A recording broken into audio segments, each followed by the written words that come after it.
ശ്രീലങ്കയ്ക്കെതിരായ വനിതാ ടി20യിലെ നാലാമത്തെ മത്സരത്തിലും ഇന്ത്യക്ക് ജയം. ടി20യിലെ ഇന്ത്യയുടെ ഏറ്റവും ഉയർന്ന സ്കോറാണ് കാര്യവട്ടത്ത് പിറന്നത്.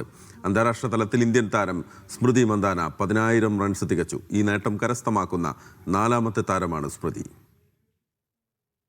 കഴിഞ്ഞ 3 മത്സരങ്ങളിലും ടോസ് നേടി ഇന്ത്യ ശ്രീലങ്കയെ ബാറ്റിംഗിന് അയക്കുകയായിരുന്നു. എന്നാൽ ഇത്തവണ ശ്രീലങ്കയ്ക്കായിരുന്നു ടോസ്. ടോസ് നേടിയ ടീം ഇന്ത്യയെ ബാറ്റിംഗിന് അയച്ചു. പിന്നെ പിറന്നത് ചരിത്രം.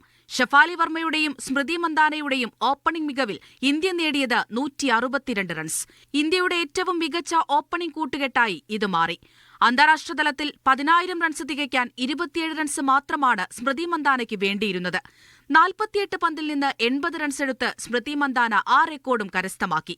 സ്മൃതി തന്നെയാണ് കളിയിലെ മികച്ച താരവും. ഇന്ത്യ 20 ഓവറിൽ 2 വിക്കറ്റ് നഷ്ടത്തിൽ 221 റൺസ് എടുത്തപ്പോൾ ശ്രീലങ്കയ്ക്ക് 191 റൺസ് എടുക്കാനേ സാധിച്ചുള്ളൂ. കഴിഞ്ഞ 3 മത്സരങ്ങളിലും 130 എന്ന സ്കോറിലേക്കെത്താൻ ശ്രീലങ്കയ്ക്ക് സാധിച്ചിരുന്നില്ല. എന്നാൽ ഇന്നത്തെ മത്സരത്തിൽ തങ്ങൾ ഇന്ത്യയ്ക്ക് പറ്റിയ എതിരാളികളാണെന്ന് ശ്രീലങ്ക തെളിയിച്ചു. അല്പസമയമെങ്കിലും ഇന്ത്യൻ താരങ്ങളെ ഒന്ന് വിറപ്പിച്ചു. ഇന്ത്യൻ സംഘത്തിന്റെ ബാറ്റിംഗ് മികവ് എടുത്തു പറയുമ്പോഴും ഫീൽഡിംഗിലെ പിഴവ് വലിയ പ്രശ്നം തന്നെയാണ്. പരമ്പര സ്വന്തമാക്കിയെങ്കിലും ഫീൽഡിംഗിലെ പിഴവ് തിരിച്ചറിയാൻ ടീമിന് സാധിച്ചിട്ടുണ്ട്.